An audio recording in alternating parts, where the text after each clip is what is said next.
that a little something to be aware of? Okay. And here's what toxicologists have observed. Mercury does its most damage at the lowest dose in unborn children. And here's the way it works. Mother eats fish. That's the commonest, most significant source of mercury in modern nutrition. And the mercury goes across the placenta into the unborn child, and 10% of this body mercury collects where? The brain. Yes. Then the child turns out to be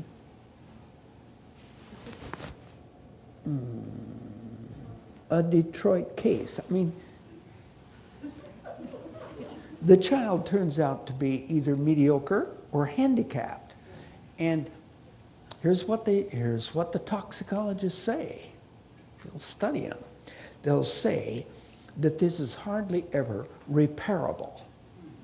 You know,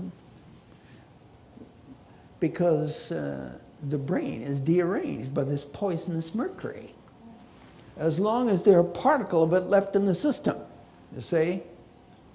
So don't let the politicians fool you when they come up and it's an art form, and they know just how to do this by taking a little sample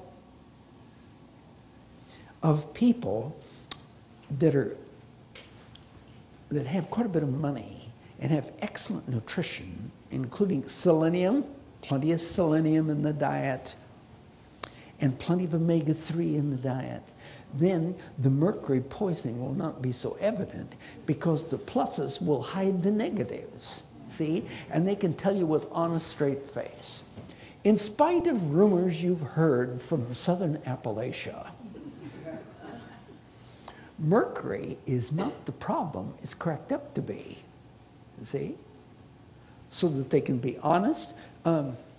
At Loma Linda, one of my friends who taught biostatistics, every student got a little book, How to Lie with Statistics. See? So this next year, as you deal with very intelligent people that discuss things like fish and chickens and beefsteak and whatnot, don't forget the little book, How to Lie with Statistics. It's good to know about. Okay.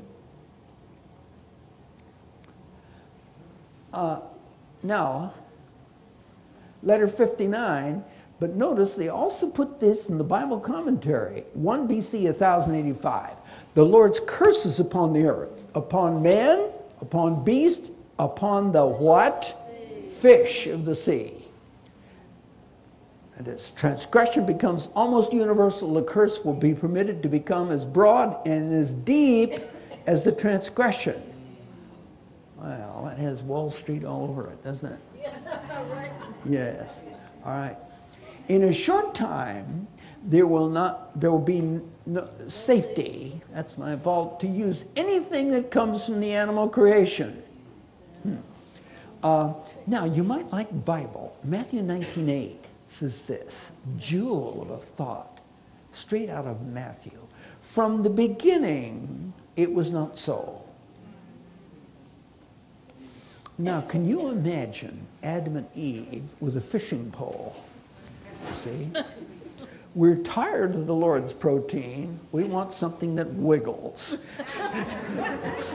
See? So they get this fishing pole and they snare some beautiful animal. Have you ever been caught with a hook through the mouth with a steel sticking under your jaw? Yes.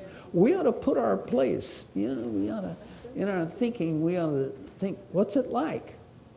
Do you realize that some modern fishermen will pull fishing nets for miles through the ocean? And in the process, you may or may not know that modern fishermen, including Japanese fishermen, competing with all the other fishermen, they snag dozens and hundreds of dolphins. Yes, and kill them in the process. It is cruel business. And it's not, you know, they're running out of fish. Stands to reason. All right. So from the beginning, it was not so. So in the original diet, look what Adam and Eve ate. The idea of nutrition in those days, way back there in the Garden of Eden, was not just enjoyment, but health. And you remember that Adam lived 930 years, even after sin. 930 years. Kindly observe that Noah, 1,640 years after, lived longer than Adam. 950 years. Mull it over. All right. All right. So the fish business is an improvisation because of sin, and we need to be aware of that and clear decks. All right. Now we've got plenty of time for questions. Anybody have a question on the fish front? Yes, sir. Mercury and calomel. Can you explain that? Yeah. Mercury, HgCl2. See, if it's not bad enough to put mercury into the child, you put 2 chlorine atoms and fasten it to the mercury and give all 3 of them to the child, called calomel. Famous medicine. Been around. Not used much nowadays. I notice Cecil. I got a brand new, 2-volume Cecil. If you look up mercury in the latest Cecil, here's what it'll tell you. There's no valid indication in modern medicine for mercury. Yeah, no, it's out. Out. Anybody else have a question? Yes, madam. What is the best detox? There is a mic. What is the best? Thank you, Brother Johnny. What is the best detox for someone who has taken in a lot of mercury? Mercury. Madam used the word best. The best answer I know of is translation. Yes, translation. And this side of translation, now sure, they have chelating agents like British anti-Lewisite and like EDTA and others. And this will help some. And here's what the toxicologists will tell you. They're usually not reliable. So it's sort of a help some deal. Well, I'm thinking of a mother who ate a lot of tuna. In fact, that was about all she could keep down while Yes. she was pregnant with her first child. Yes. And so it stands to reason that she took in a good bit of mercury eating that tuna. Yes, this is reasonable.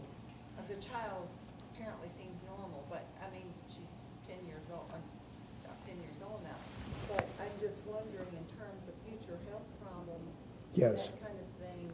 Yes. what you would Good advise- nourishing diet with an emphasis on calcium and mobility. And it would be a good idea to be tested so that they can find out. The half-life of mercury is 200 days. You see? Yeah. So look, here's what this means. Suppose the child is loaded up with mercury. In 200 days, if they don't take any more mercury, it's only half that much. You see? In 200 days, it's half of that, or a quarter. See? In 200 more days, less than this. Yes. But,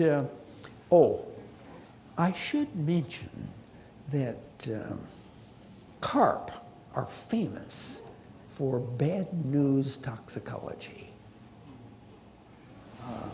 And you remember that carp aren't even a clean fish. Yes. So the dirtier the environment and the dirtier the animal, the more the trouble. Anybody else have a question?